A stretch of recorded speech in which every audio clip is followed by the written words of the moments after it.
This is the Detroit Sports Podcast Network.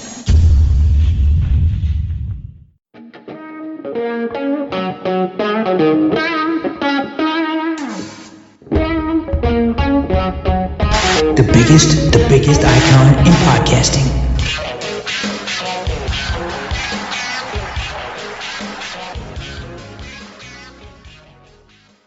Welcome in, everyone, to this week's edition of the DocNJock Wrestling Podcast. I'm your host, Adam the Jock Straczynski. On today's show, this AEW star now wrestling for New Japan, and another AEW star. Sounds like they could be done in the company. We also have another WWE commentator shakeup, and Vince McMahon and a lawsuit. We've got an update. Is it still ongoing? Is it over? We've got the details. You're going to want to stick around for all of that. Of course, we're going to take a look at what's happening with AEW, going to take a look at what took place with WWE, a whole lot going on with WWE as they kicked off Raw on Netflix. Some good, some bad. We're going to break it all down because there was stuff that we absolutely loved and there was stuff that we absolutely hated. Helping me do it all, sort it all out, discuss all these cool things going on in the wonderful world of wrestling. He's the one. He's the only. He is the Doc, John Macaroon. What's up, cuz? Cuz, great to talk to you. Looking forward to reviewing what went down on Netflix. It's a new era, no doubt about it. But is it a corporate era? Is it a storytelling era? We're going to have some serious talks. Unfortunately, childhood hero takes the fall for his beliefs. It's going to be something to definitely talk about moving forward. I thought there was a wasted in-ring or in-promo opportunity that could have took place that would have been epic. AEW had a decent week, but I think that their storylines are starting to move in a direction, but there's some things to talk about regarding who's getting elevated and things like that. So another great week, man. I'm looking forward to it. This is going to be one of my favorite hours of the week. Let's go. Where are we starting? Let's start with Raw on Netflix because it was the biggest thing. This was being built up for months on end. It was highly talked about. It seemed like looking at everybody in the crowd, and they went to 1,000,001 celebrities, which is on my hate list. There were a ton of very popular people in the crowd, and Netflix felt like they had to tell you about it. So this felt like it was an event. But for me, it also felt like it was a bit of a quasi-house show. It wasn't necessarily part of the continuity that we get on Monday Night Raw. As far as storytelling goes, as far as what you generally expect. This felt like it was very different. It felt like it was out of place almost. And when I say very different, I don't mean in a good way. I mean in one of the most unusual, uncomfortable way if you're tuning in for something specific. This was not what I think we expected. And there was a lot of good with what we got. And there's a lot of things that when I look at it, I take a step back, I'm like, I think this is going to be really, really good. But there are other things that I thought were absolutely stupid and completely undermined years worth of storylines. You had a lot of basically kind of doing one of those like Riyadh Saudi house shows, kind of like Crown Jewel back in the old days when none of it really made sense. It was just wrestlers going out doing things. It really kind of felt like that for the execs of Netflix. So I kind of wanted to break this down. I wanted to have a conversation on things that we absolutely loved and things that we absolutely hated from this first episode. So something that I absolutely loved. I loved the camera work. I thought a lot of the views that we got, they had this view where it's kind of top, almost it's a weird angle, but it's a top down where it almost looks as though you're coming down the stairs from the very, very top of the building towards the ring. I thought that was really, really cool. I thought that the cameras themselves, they look like they have upgraded cameras. These look like they are 4 or 8K cameras now, and they look absolutely beautiful. I loved the vibrancy of everything that Raw had to do. Raw's colors are red and black. There was a lot of red on this show, and you really felt like this was very Raw specific. It didn't feel like it was WWE specific. It felt very Raw specific, which I thought was awesome. It kind of gave it its own signature. Something I hated, though. With that signature, I absolutely hated that ring mat. You have logos all over it. I did not like it. I thought it was silly to the highest degree. I like what we have on SmackDown. I do not like what we have on Raw.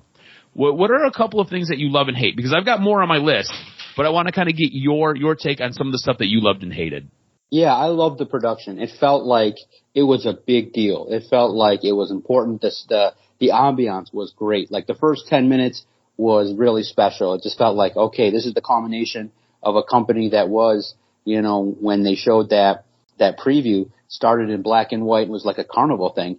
Now it reached the level of like cinema with HD, and it popped on the television. It just looked really good. It was like you had a front row seat. Mm-hmm. The other part though that I didn't like was, they kind of took advantage of the fact that they could do a 30-minute intro segment without some wrestling. I just think that, okay, you want to push it. Maybe you go into 20 minutes, 30 minutes before your first match. I just think that you got to also remember this is an ADHD society. I just think that you got to always remember that the reason why people show up is for the wrestling. And I would have, not been disappointed if they just started the show with some wrestling. Here we go. Let's go. This is what we're about. And you kick off the show with CM Punk and Seth Rollins, and they have a banger. And then you start doing the talking and all that kind of stuff. I just thought that they kind of took advantage of a long leash of things to do in regards to some promos, but they were okay. I thought that was fine to start the Netflix era that way. But I just felt like too, in totality, 4 matches in 3 hours, I get it, but that's just kind of dragging it out a little bit.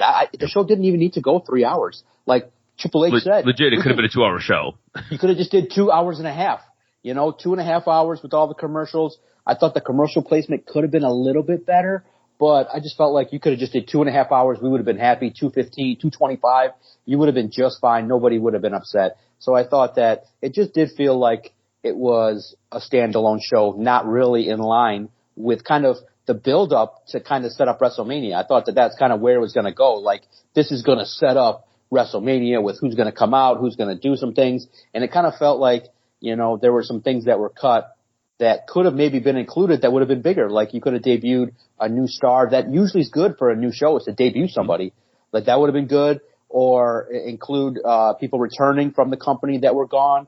That might have been good. So I just felt like there were some missed opportunities that could have made the show even more spectacular. So I rated it a B+.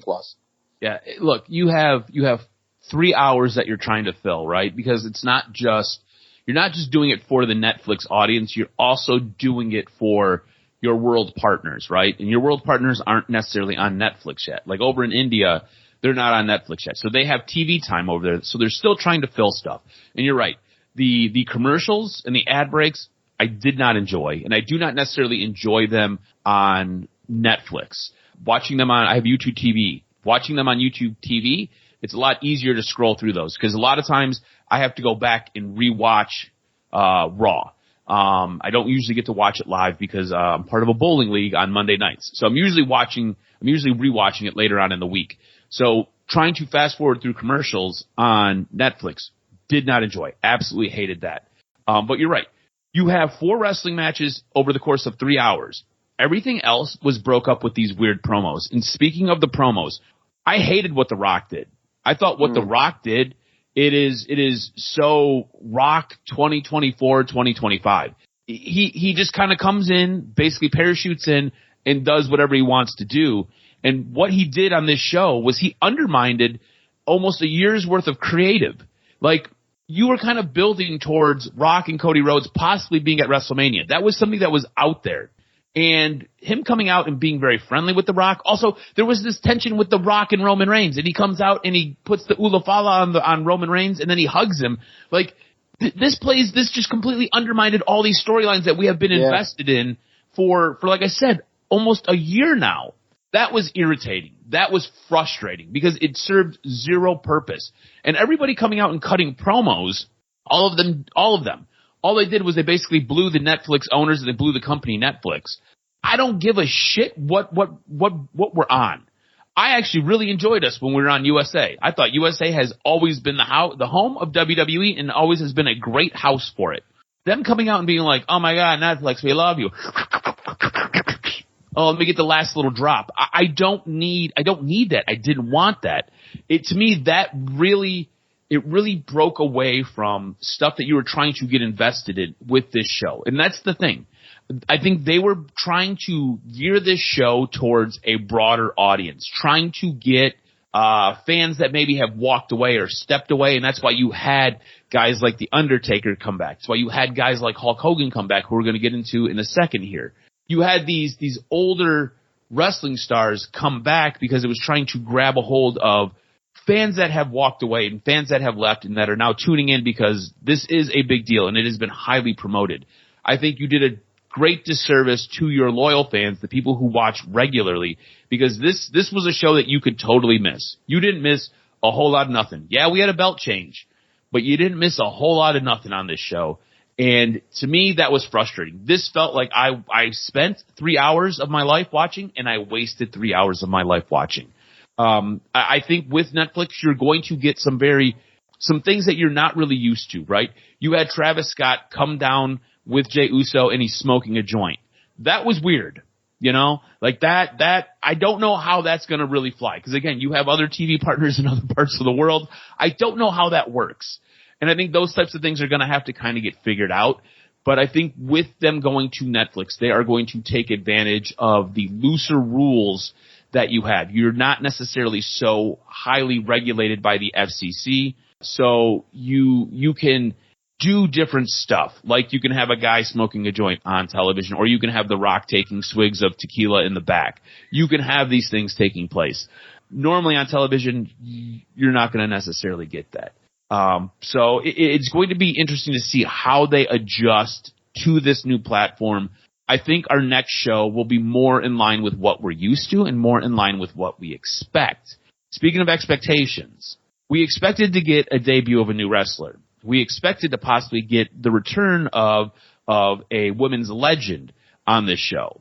Instead, we got The Undertaker, who came out with Rhea Ripley, and then we got Hulk Hogan. The expectation was that Penta was going to show up on the show, and we were going to get his debut match. The expectation was that at the end of Rhea Ripley's match, where she won the title off of Liv Morgan, we were going to get Becky Lynch back. Would you have rather have had the debut of a guy like Penta and a return of Becky Lynch? Or would you have rather have had The Undertaker and Hulk Hogan doing what they did? Undertaker comes out, rides his motorcycle down around the ring, and then he does the fist in the air with Rhea Ripley at the very, very top. Hogan comes out, and we're going to get into what happened with Hulk Hogan here in a moment, but he cuts a promo. Hulk Hogan's beer is now partially owned by WWE, so now he is a major sponsor of WWE. So you were going to get him, I think, no matter what, but you could have did a taped 30-second commercial with him and put that into your broadcast instead of having him come out, and you could have given that time again to somebody like Penta or to Becky Lynch. What would you have preferred? Would you have preferred the new stars, or would you have preferred that nostalgia pop from the old stars? I would have preferred maybe Becky Lynch if you're going to rank it. I think that it would have been good. Maybe even Charlotte Flair. I just think that there's an opportunity that you just wasted to kind of do a little bit more. I just thought there was a lot of fluff that was there in terms of promos and time that you could have did maybe a little bit less with the crowd. But, hey, it's all good to see Topanga and Macaulay Culkin and all the fans there. It was good. But I will say this, cuz I think it is a detriment to our brand to not acknowledge the single greatest probably 15 seconds of airtime on Netflix so far in the WWE era. Nikki Bella probably got herself some attention, and not only for the great dancing skills that she displayed, but all the memes that came out of everyone clowning on Bill Simmons for saying, because he was sitting right next to her, she's doing her thing, gyrating in front of the camera, and he's looking straight ahead. And all the memes that came out were god-awful funny. They were like, Bill Simmons is holding on for his life. They zoomed in on him trying not to look. The slow motion of him trying to peek at the things that were going on. You had the guy from Saturday Night Live looking at the screen when the lady's right in front of him. I thought, Nikki Bella, you go, girl. You did your thing. You got yourself some attention, and now we're all like, yeah, bring that back to the WWE. We all know you took a dump on WWE, but come on back, do your thing. But to me, and it's bad to think this way, but I think she'd be a great valet. Like, I'm not looking for a lot of these ladies that are older to come in and come back and get in the ring. I think she'd be a great valet. Like, get someone, like, if she wants to be a heel valet, like, you gotta, like, we all grew up on Bobby Heenan and Sensational Sherry and Mr. Fuji and Slick Rick. It doesn't take, it feels like 10 minutes dude, I think her analytics on Twitter went apeshit crazy for her gyrating. Like, boom, take advantage of it. Get her a guy that you need. Even if she's got to rep Apollo Creed or Apollo Crews, whoever it's got to be, just give her somebody to get some attention. I think her dressing up and talking and gyrating every time would be great for the brand. But I thought she did probably the best to get herself over in the 10 seconds that she was given. Oh my God. I mean, look, she's holding together quite well. So yeah, she did. Yeah. She looked very good. It was stuff like that though, where they would cut to either random wrestlers sitting ringside or they would cut to different people in the crowd watching. To me, that type of stuff took away from the show. It didn't necessarily do anything to add to it. Normally they'll show a wrestler or they'll show a person sitting in the front row just about every Monday Night Raw, every Friday Night SmackDown. There'll be a celebrity there or there'll be a team, a sporting team there, and they cut to that. And that's cool. That's cool what you bump back from a break with before you head into a match. But this to me was gratuitous. It was, you didn't necessarily need it. Look, it was cool to see Topanga. Did I need to see her? No. Did it add to anything? No. The Nikki Bella and Bill Simmons spot was funny, and the memes that came out were great. But I didn't necessarily need all that. I don't think we needed any of that. So, to me, I don't know if it was useful for the programming. And speaking of useful and programming and what might have been one of the most useless spots, we had Hulk Hogan, and he was booed unmercifully. So, like I said, I watch Monday Night Raw after it's been recorded. I don't have the opportunity to necessarily watch it while it's going on live, unless I watched it on my phone while I was at bowling.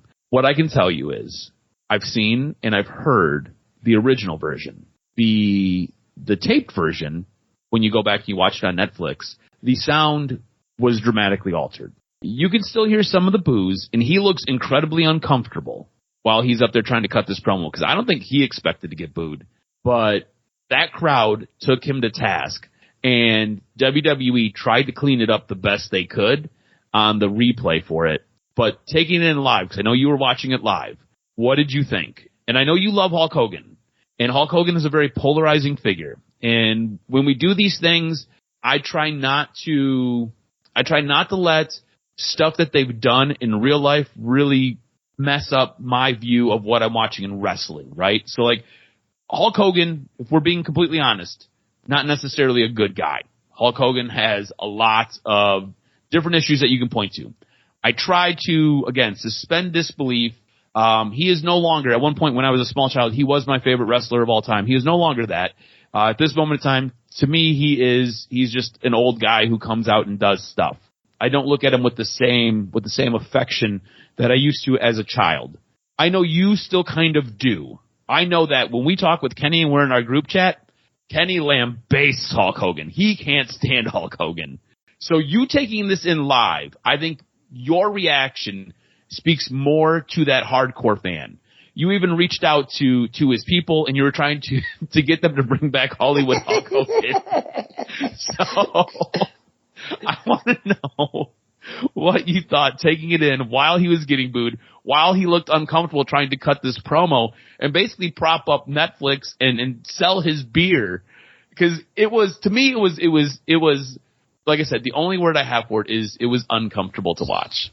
Tone deaf. I mean, literally, I think anybody in their right mind realized that earlier in the day, Hogan's rocking Trump gear in his private jet, coming to Los Angeles, the liberal capital of the world. I just think that opportunity maybe was, overlooked by a lot of people. They just thought that, oh no, they'll react to Hogan. It's just a nice thing.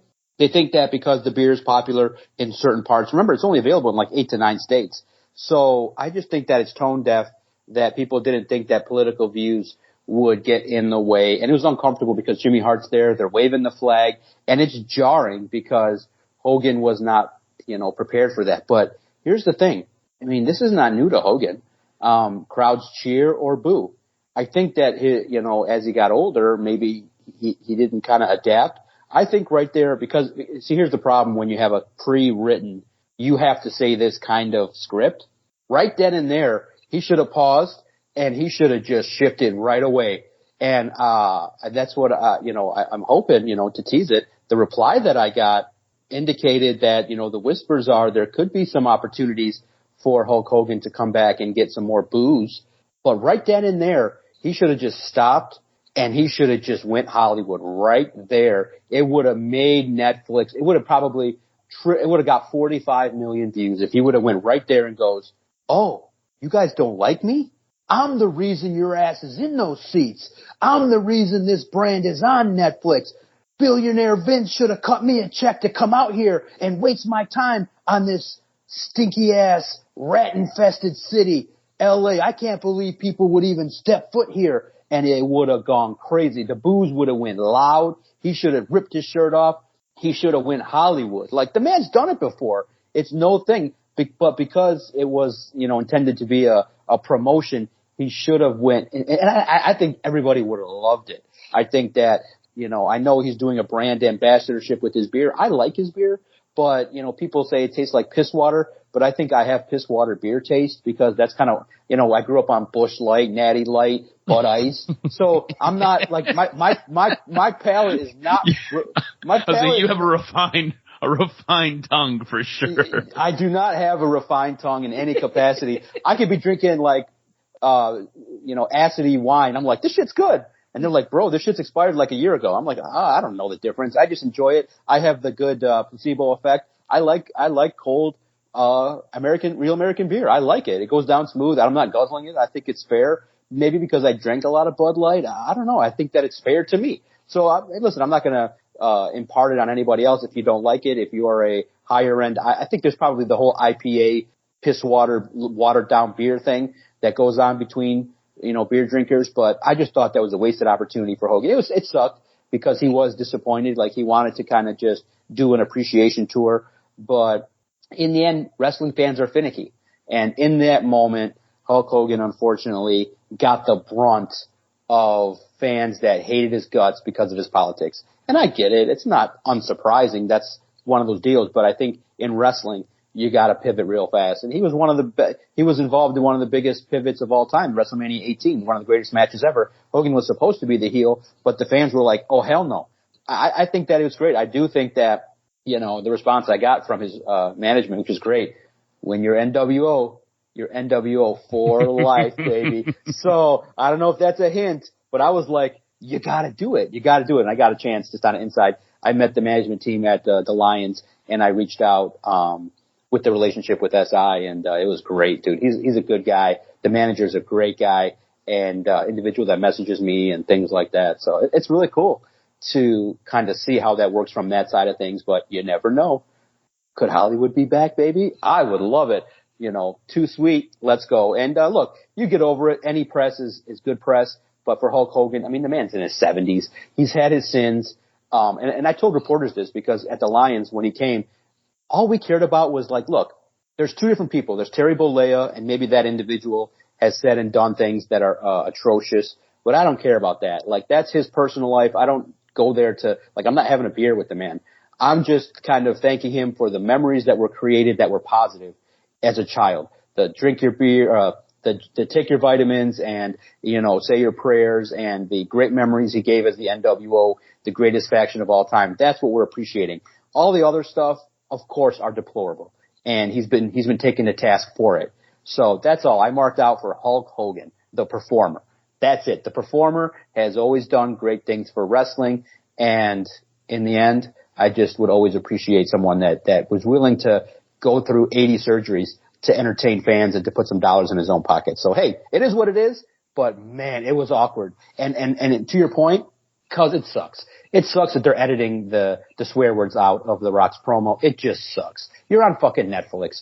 Cussing, like, come on, dude. What are we doing here? Like, this is wrestling. It was a live moment. Cut the editing and cut the nonsense that you feel like you have to maintain a PG. The Rock cussed in front of the whole wide world live, and he don't care. And now to have that happen where we can't get the real edition of the show sucks, in my opinion.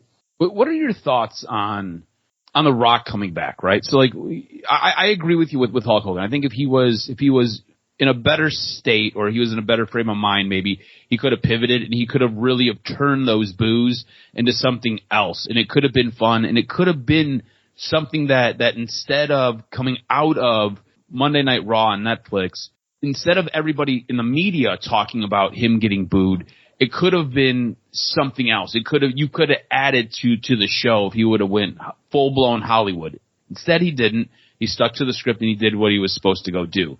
Now with The Rock, it feels like, and you kind of seen it on NXT, The Rock basically went out and didn't have a promo ready, and he just kind of stumbled through some stuff and said some things and was like, look, I'm the final boss. I'm going to do what I want, and I keep you jabronis guessing. And that was what he did on NXT. On Monday night, again, I just don't think he added anything, and I think he just does what he wants, and I don't know if Triple H has the power or the ability to check him with that show. And I think that creates a really weird dynamic where you have The Rock who, like I said, parachutes in and says, hey, I'm free these days, figure something out for me. Well, we don't have anything for you. Doesn't matter. I'm going on TV, and I want to do this. And then it puts the creative team in a bit of a bind, and it puts Triple H in a bit of a spot because now he's got to try to fit him in, and he's got to try to work him into a story. Like the whole thing at what was it? I don't think it was Crown Jewel. It was whatever the match was with Roman Reigns and Cody Rhodes, where he came out and he did the throat slit. Like he last minute was like, "Hey, I'm going to be at the show. Figure out something for me to do." Like, That wasn't supposed to be a thing. And then he went out and he did that, and then now everybody's guessing, like, okay, well, what does that mean? There's got to be something there. So now next time he shows up, we're expecting him to play a part in this whole thing with Cody Rhodes and this whole thing with Roman Reigns, and instead he's out here hugging Roman Reigns and he's talking to Cody Rhodes, and it's like, what is going on? To me, it just doesn't work. You can't have him having that much ability to kind of wreck a show and wreck a storyline, because he did all of that in, honestly, 15, 20 minutes. He ruined a lot of shit. It's unfortunate because the shit that he ruined was interesting. Yes. Like Final Boss, Roman, Cody, These were all things we've been looking forward to. Like we were looking towards WrestleMania for these things. Yeah, and I get what he said. He's like, oh, look, you guys said don't do this, and then he went back and forth, but is it I guess I'd ask you is, can he fall back into the Final Boss and repair what he did? Because in the end, there is an understanding that this is The Rock. Okay, and I think maybe they take advantage of the fact that he's part-time, and the fact is that they know that, okay, there's Dwayne Johnson, the TKO investor, the rich guy, the guy that is very popular with millions and millions of people. And so here's the deal, cuz we got to be honest. I think the 50 million people that follow him, most of them know him as the nice guy. The cheat day IG guy. Yes, the cheat day, the have a good time Moana movie star kind of character. So he can fall back into that. And, when he does slide back into, hey, I'm the final boss, the 2-3 million people that know him as that will easily fall back. So it just is one of those deals where they're telling you in the end directly, and we have to take it, that promo was not the final boss. We all thought that, are you fucking kidding me? The final boss should have came out there and set the tone for WrestleMania, but maybe he's not going to be there. So he came out as Dwayne Johnson, and he said, hey, you guys have made this great. Cody has carried the company. Look what we've got going on. And it was a Dwayne Johnson promo. I don't think that should have been the tone. I think that if you're going to give him that much time, it should have just been a couple minutes. Hell, you could have had him as part of the announce team or whatever for a match during the Roman match as Dwayne Johnson. But to have all that time given to him for a promo to start, I just thought that it was a wasted opportunity. And I just think that you could have did more with John Cena if that was the case. You just give the time more to other people. I just felt like we all wanted a final boss promo, and he came out with Dwayne Johnson. And I think it was a missed opportunity. It sucks because, yeah, they set up some storylines, but, I'm not really comfortable with setting up a storyline and then just pausing it for, self-gratification and self-promo of the company, in my opinion. I think that's how a lot of the wrestling fans took it. Well, speaking of missed opportunities, this was a big opportunity to really help get you on your road to WrestleMania, really help drive home stuff for the Royal Rumble. was this a missed opportunity for them to really kind of hammer these things home and really build that out to a much bigger audience? This was one of their biggest shows of the year. If you go to the ratings and what ratings have come out, and it's a little bit difficult with streaming, this was arguably their best show in years, like pulled a 5, which normally they don't. Normally they are a mid 1, sometimes a high 1. A really, really good show is a 2. They pulled a 5 for this show. So this was monstrous for them. And like I said, I look at it as a missed opportunity for your biggest pay-per-view of the year, WrestleMania, your second biggest pay-per-view of the year, the Royal Rumble, because like we said, you gave us this weird house show. You gave us this weird, back when Vince was running Crown Jewel type of show where you turned it on and none of the matches really made sense and the continuity and the canon of everything was out the window. I don't know if this show does enough to bring in more viewers to kind of offset maybe some of the damage that you might have done. Now, I don't think that it's unrepairable, and I think that they'll get things figured out, and Triple H does a really good job with his creative team to give us stuff to draw us back in and get us interested. But I feel like there were so many things left on the table, and they gave us so many things off of a table that we didn't necessarily want. It's like a lot of people at Thanksgiving don't necessarily like the cranberry sauce out of the can. I happen to love it, but a lot of people don't. I felt like it was a lot of canned cranberry sauce at Thanksgiving. People were like, what the hell is this? Nobody wants this. That was kind of what they continued to give us instead of giving us, your grandma's, stuffing or some of the hot flaky biscuits out of the oven, like stuff that people actually want. We didn't actually get that with this show, and it could have ramifications down the line for your 2 big pay-per-views that are set to come up in the next couple of months. What are your thoughts on that? Them possibly damaging their ability to sell their 2 big pay-per-views and possibly sell it to a bigger audience. 100% agree. I just think that, it's an unusual situation regarding WWE and what they're trying to accomplish with different shows. You know what I mean? Mm-hmm. So some shows are for the corporate, and Triple H did, I thought, in my mind, what's great about him, and I don't know if they're going to do this every Raw, but I thought it was great that he did a post-show press conference. And he kind of indicated, he said, like, hey, I get it. I hear what people are saying, but the idea is there's probably going to be a more further line of storylines next week. And he just indicated that, look, this show is corporate. It's a big deal. But here's the problem that everybody had. What was billed was, hey, this is the biggest show of all time, transcending the company. This is going to set the tone for WrestleMania. So that was put out there that there would be more storyline angle building on this show. And for some reason, it didn't go that way. So I do think that, I guess, where the confusion lies is that this show kind of ended some angles. You get the storyline ended with Roman and Solo Sikoa. You kind of now understand where that moves forward. Seth and CM Punk, that kind of now takes a tone where, okay, CM Punk wins it. And really, in the end, the only thing that got really furthered was we now kind of understand John Cena's starting from the bottom mentality. Which, by the way, he cut a fantastic promo. Good job. It was a great job. His promo was the best by far. It was the highlight of the show. But, yeah, it was more of a, hey, let's button up some things we've had. And I just think people were not really prepared for that, knowing that there's WrestleMania right around the corner with so many eyes. I just think that, again, and it stinks for us because we're 30-year observers. That show was more for, hey, here's what we're about to new people watching on Netflix. It's like, what about me? What about me? What was the shit for the marks? There was, I guess you could see some things for wrestling fans in terms of the product with John Cena and with The Rock and stuff like that. But that was more, bottom line, that was more of a show for the new fans of Netflix tuning in for the first time worldwide. Yeah, it was different, and we'll leave it at that. I think, again, very mixed bag. A lot of good, some stuff that really has us scratching our head saying, what the hell? I think this upcoming week for Monday Night Raw, you're going to get your more normal show, I think. The hope is that they don't have too many of these, we'll call it a corporate show. We don't have too many of these corporate shows that get spliced into our Monday night viewing anymore. Hopefully this is a one and done type of thing. We get to move on and all is right with the world and all is better.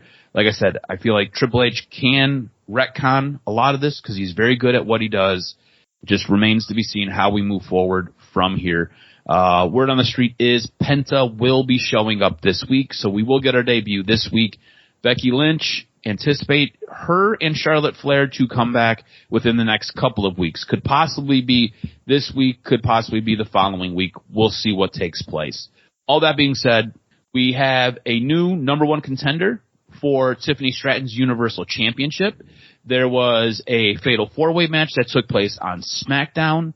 The winner of this was Bayley. Now, the contestants of this were Nia Jax, it was Bianca and Naomi, and then Bayley. To me, it feels like that was a bit of a weird fatal four-way because you have three people who are technically friends. Bayley and Bianca, it seems like they've repaired parts of their relationship. At least that's the storytelling that we've got. I don't necessarily know if I would call them besties, but you know Naomi and Bayley are best friends, and then Naomi and Bianca are tag team partners. So you've got that. Nia Jax is the odd woman out. To me, Bayley coming out of this as the number one contender, I think it's fine. They're supposed to have a match next week. I don't believe Bayley's going to win that match because Tiffany Stratton just got the belt. This will be her first title defense. It would be incredibly silly to take it off of her now. I think this is Bayley doing some good work to try to help Tiffany Stratton out and help elevate her. Fine. I'm cool with that. I just don't know if Bayley was the best choice to come out of this match as the number one contender. I think you could have told a much better story with possibly Nia Jax being the number one contender, or you could have told a better story with one of the two tag team partners coming out and there being some internal jealousy with those two. Now, that being said, I don't necessarily want to break them up right away because we just got them back together. So timing for that wouldn't be great. But I don't know, when I run down my list of people who should have probably have won this, I don't know if Bayley was the best choice.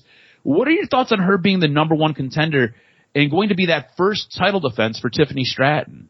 No, I think it's perfect. I think that you can have chemistry with Bayley, and you got to have established stars. Nia had her run. I feel like Bayley was the perfect choice. I think that you also now have to establish Tiffany as a worthy contender, and I think by doing that, you put in one of the long-standing female wrestlers that has been on the roster. So I think it's a perfect credibility-building feud that can establish, and I think that back and forth, I think there can be a egotistical Tiffany Stratton versus the I've done this before, let's go, show me what you got, Bayley. I think her response online has been great for the work that she's done, and it's an appreciation for the work that Bayley has done in her career, being somebody that's been flexible, done a great heel run, had an opportunity, maybe he's not been utilized to the best of her ability, but this opportunity is going to be great for her. I think she'll shine. All right, well, we'll see what happens. Again, I think Bayley has come back to WWE. She wants to be, she's not necessarily worried about championships. She's not necessarily worried about accolades. She's worried more, there's been different reports, there's been different interviews she's done. She's worried more about helping to bring up and uplift that next generation of stars, somebody like a Tiffany Stratton. So I think in that mindset, perfect. Storytelling-wise, I probably would have went a different direction. Something else that I feel like we are getting incredibly close to getting, and we talked about it a couple weeks ago. It is this trifecta of a faction with Drew McIntyre, Kevin Owens, and Seth Rollins. So Seth Rollins loses to CM Punk on Monday Night Raw. Kevin Owens interrupts Cody Rhodes this week, and he played a part at Monday Night Raw where he interfered with that match, attacking Roman Reigns, attacking the Usos who were out to help. So you've got that going on, as well as Drew McIntyre almost systematically and robotically going after everybody who was in the original bloodline and Cody Rhodes. I feel like we are on the precipice of having these three guys come together as a unit, and they have this hatred towards the bloodline and everybody in it, and they have this hatred towards CM Punk and Cody Rhodes. And this could set up for possibly the Elimination Chamber if I'm just looking at the schedule and I'm trying to, play things out. What do you think about the realistic chance that we do get that triumvirate of Drew McIntyre, Kevin Owens, Seth Rollins as this ultimate faction that hates the Bloodline, hates Cody Rhodes and CM Punk? It's interesting, right? To see, Drew McIntyre come out and in the past challenge and talked about Cody, and then to see Kevin Owens show up on Netflix, I just was like, wow, okay, I could see it. I could see where there's a good opportunity for a real good reason why they would have beef with the Bloodline, and it could take it into the next phase is those that were impacted by the Bloodline want their revenge. And that's a great story. It's a great story for Kevin, which has elevated him. Great story for Drew, and you've now heard Seth Rollins say, hey, Roman Reigns doesn't elevate to hit where he is if there's no Seth Rollins. So I think there's a great why to tell moving forward as they seek retribution. But I also like Solo now kind of seeking revenge against those others as well. I liked what I like seeing LA Knight kind of get his ass whooped for the things that he said. There's retribution, so there's kind of a natural evolution of what's next for the Bloodline 2.0, because Solo losing, it does make you wonder, what do you do now with Solo and the Bloodline 2.0? It makes you question what's next, and we'll start to see the direction they go in. Yeah, sticking with SmackDown, you did have Jacob Fatu and Tama Tonga basically get thrown out of the building by LA Knight. They end up showing back up, take LA Knight out in his U.S. title match, and then next thing you know, you've got Jimmy and Cody coming down to the ring to help save him, and next thing you know, you get a match with those two for your main event. Kevin Owens, again, shows back up for that and kind of interrupts that match and costs those two that match, letting Jacob and Tama Tonga win. So this is the thing that I love about what Triple H does. You've got multiple layers for your stories. You've got multiple directions that you can go. There are multiple things going on at every single time. So I think it's good. Again, we're in a good place. Just wasn't necessarily excited about Monday Night Raw. Let's transition to AEW, because I want to throw a flag on Kyle O'Reilly. Yeah. Because this doesn't make any sense to me. Was it last week? And at the pay-per-view, he seems like he's part of the Undisputed Era. This week, he comes out for the Casino Battle Royal to be the number one contender for Jon Moxley's title, and he's announced as part of the Conglomeration. I don't know what's going on. We just got done taking WWE to task with a lot of things on their Netflix debut, and I'm going to take AEW to task on this. Get your shit together.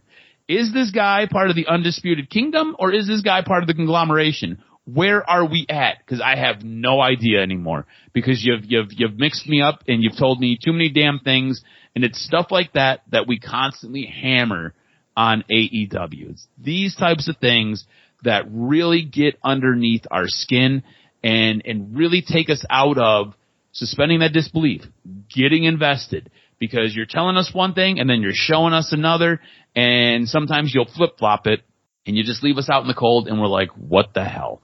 To me, incredibly frustrating. I just don't get what they are doing. We did have that Casino Battle Royal gauntlet match that they had. Powerhouse Hobbs comes out of it as the number one contender for Jon Moxley's title. So him coming out of that was a bit of a surprise for me. I wonder if it was a bit of a surprise for you, because up until what we kind of got a little bit later on in the show, he doesn't feel like he's anywhere close to the same level as Jon Moxley, and he doesn't feel necessarily like he is a big enough deal. So what were your thoughts on him winning the number one contendership for Moxley's title?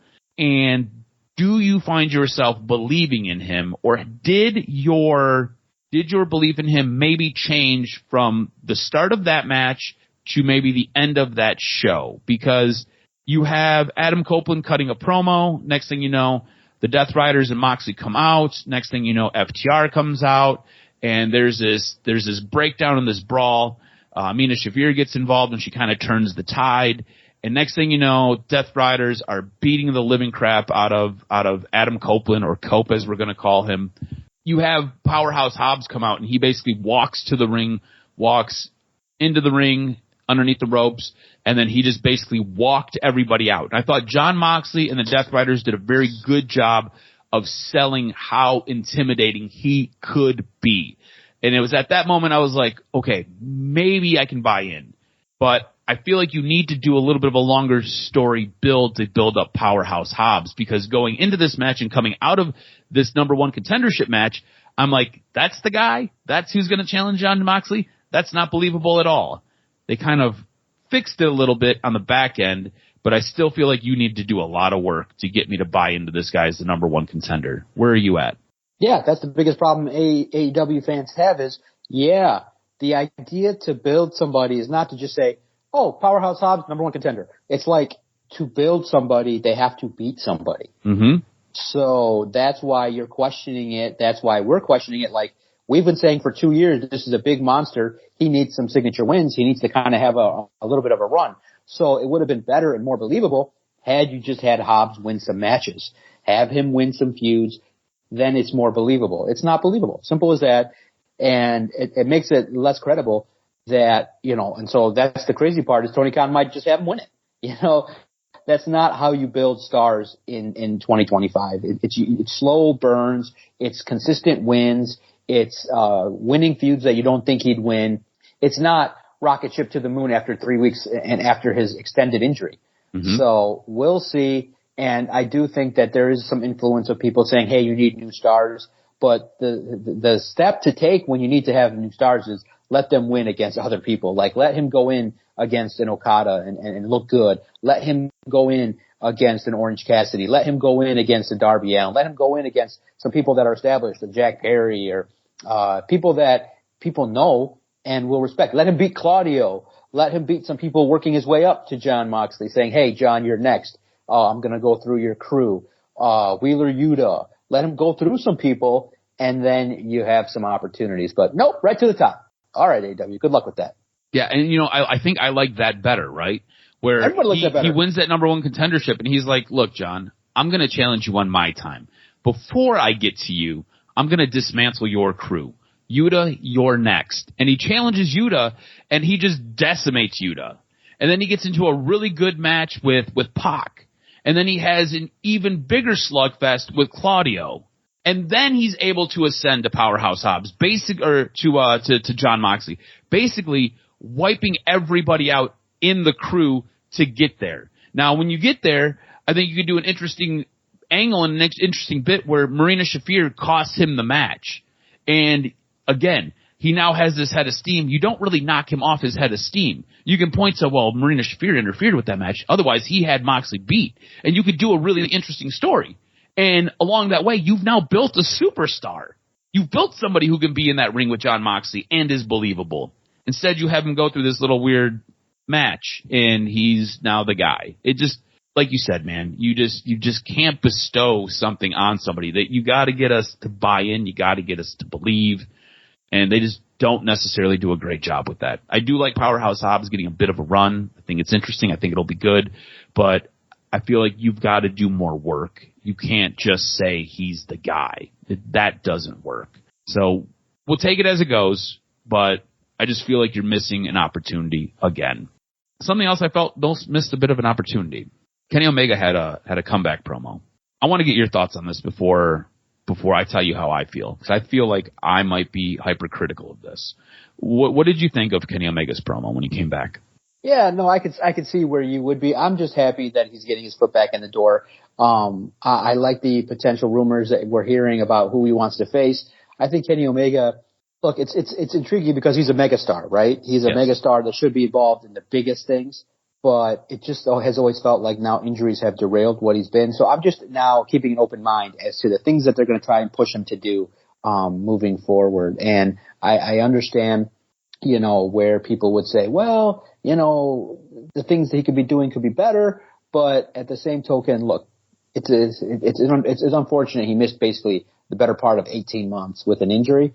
I think that he's having world-class matches in Japan. That's crazy. I would like to think they would build on that back in the States, but it is interesting because I've read a lot of people think that the work that he did in Japan is actually better than the shit that they're trying to give him in AEW, and that really can't happen. But I thought that his promo, I think, I could see where fans would have wanted it to go in a different direction. To me, we expect a lot out of Kenny Omega. Kenny Omega is basically the backbone, if you will, of this company. He was the superstar when things got put together, right? Cody Rhodes was a star, and Cody Rhodes, in my mind, will always be the heartbeat and will always be the brainchild of Cody Rhodes. The Young Bucks were there, obviously. Young Bucks were good. Young Bucks were known. Everybody knew the Young Bucks. But the guy who was having the best matches at that time in the world, the best wrestler in the world, the guy who was, at that time, like the Hulk Hogan in the 80s, it was Kenny Omega. He was the guy who would come out and he would cut fantastic promos in Japanese while he was in Japan. And then he would cut right back to English to let you know, the English audience, what he was saying. He did a fantastic job with his gimmick. This promo felt babbling. This promo felt directionless.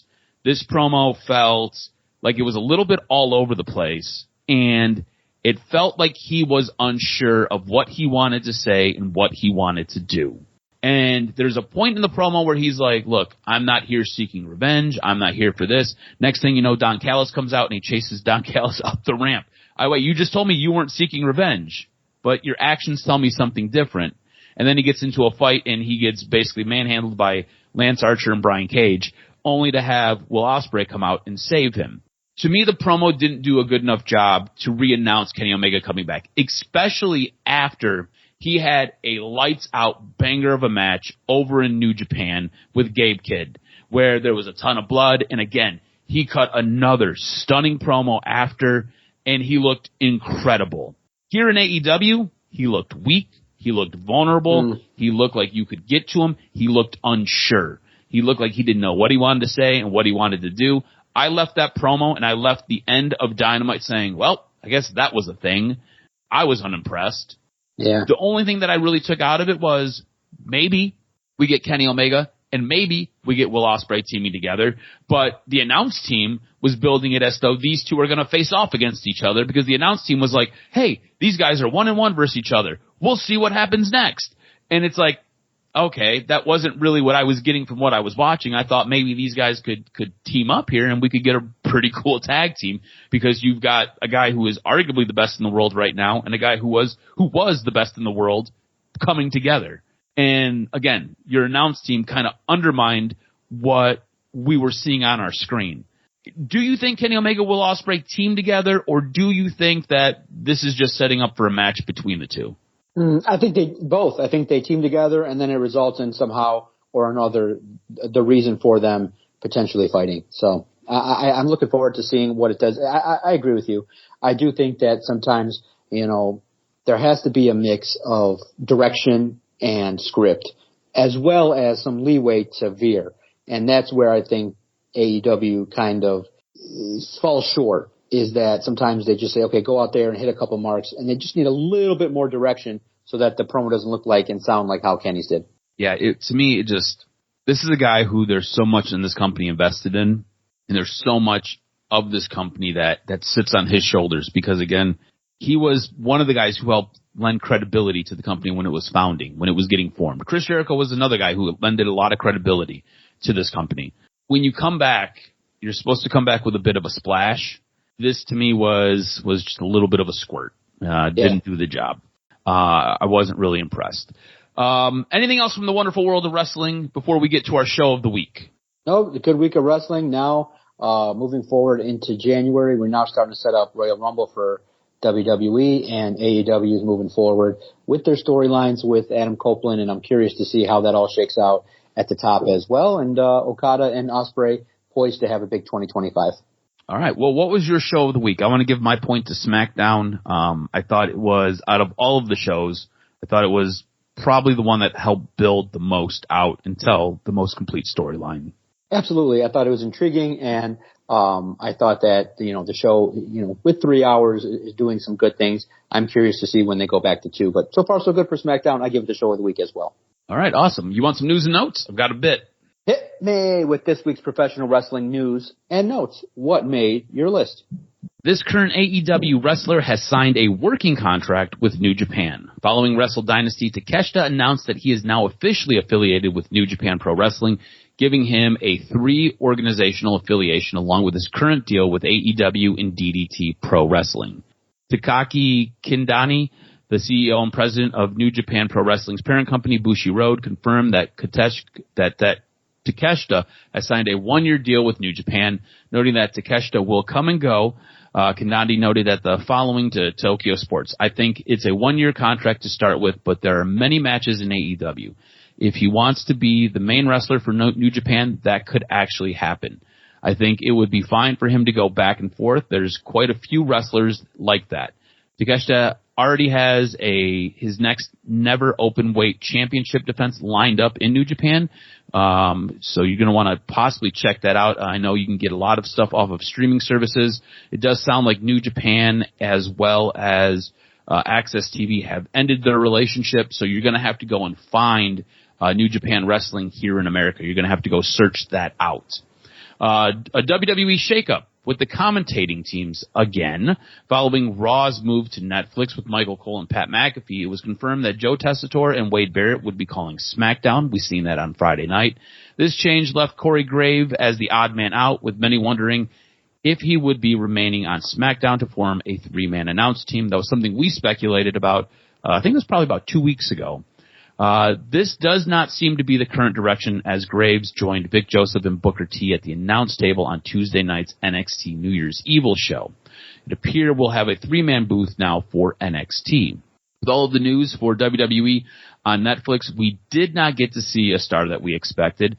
That star was Becky Lynch, as we had talked about earlier. She was replaced by The Undertaker at the end of the Rhea Ripley-Liv Morgan match. Well, Fightful Select provided an update noting that Becky Lynch has since agreed to a new contract with WWE and will be worked back into the fold and have a role at this year's WrestleMania. And this AEW star could be done with AEW. This is something we brought up.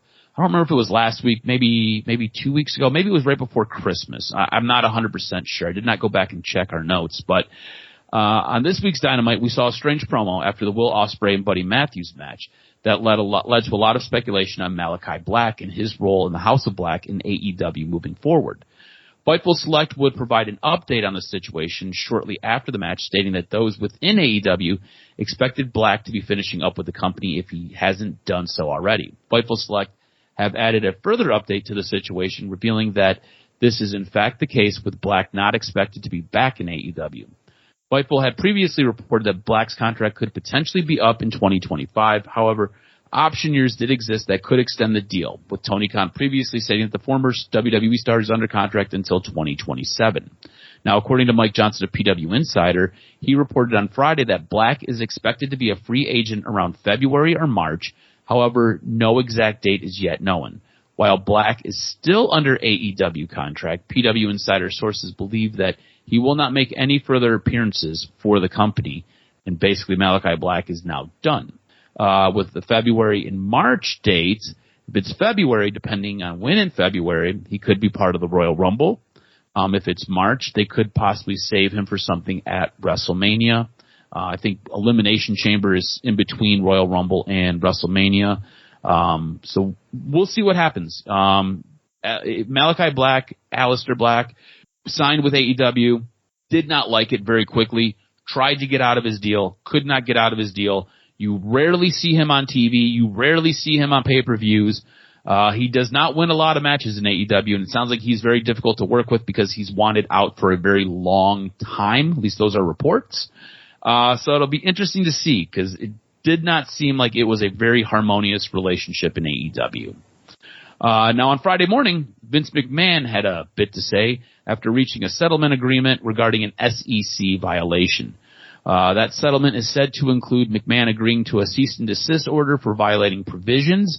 He must pay $400,000 in a civil penalty and reimburse WWE $1,330,915.90 under Section 304A of the Sarbanes-Oxley Act. I don't know what the hell that is, but basically he took money from his company to pay for basically people to be quiet. and he claims it was an accounting error. He also tried to kind of interrupt the investigation, so that's what that cease and desist order is for. So this is supposed to help clean this up and get one of these lawsuits off of Vince's plate. McMahon obviously happy to have a lawsuit off of his plate and behind him. He issued a statement after reaching the settlement with the SEC saying, "The case is closed. Today ends nearly 3 years of an investigation by different government agencies that have had a great deal of speculation about what exactly the government was investigating and what the outcome would be. As of today's resolution shows, much of that speculation was misguided and misleading. In the end, there was never anything more than a minor accounting error with regards to some personal payments that I made several years ago while I was a CEO of WWE. I'm thrilled that I can now put this all behind me." The thing is, this investigation was putting the Janelle Grant lawsuit on hold, so now the Janelle Grant lawsuit can continue. What'll be interesting is what was found and what was agreed to in this may have an impact on the Janelle Grant lawsuit. We'll have to see how that plays out in court. That is still ongoing. You and I had a little bit of speculation kind of back and forth. You have to remember, we have a new president, and I don't want to get political here, but we have a new president. That new president, his Secretary of Education is Linda McMahon. That's Vince's wife. I say wife with finger quotes. They sound like they are separated, but still together. Vince and Donald Trump have a relationship. Donald Trump has his own thing going on with different investigations going on with the FBI and different other police organizations within the government. Possibly a phone call could have been made like, hey, scratch my back on this, I'll scratch yours, and that could have been why the SEC decided to settle with Vince. Don't know. Purely speculation. This is something you and I were having a bit of a conversation on. To me, makes a little bit of sense because of the relationships with those people who are now president and who will be president and are in that cabinet. So remains to be seen what takes place. But again, just food for thought, possible speculation. But that's going to do it for this week's wrestling news and notes. Make sure you follow Adam on Twitter at AdamRSGROZ. Follow the network at Detroit Podcast. Each and every week, great content, great audio talking about Detroit sports, Michigan Wolverines, wrestling. Thanks, everybody, for subscribing. Thanks for tuning in and listening and engaging. If you've agreed or disagreed with anything that we've said, hit us up at Detroit Podcast, one of the most interactive Detroit sports Twitter pages out there. Can't wait next week to fire it up. Lots of programming. WWE will be in San Jose. We'll get a chance to see kind of more of a real show on Netflix to see what that looks like, and a lot of good things taking place over the next couple weeks. And stay tuned to the Doc and Jock Wrestling Podcast as we break down AEW, WWE, TNA. Is Joe on his way? We'll find out relatively soon. Thanks, everybody. Can't wait to fire it up next week for the next episode of the Doc and Jock Wrestling Podcast.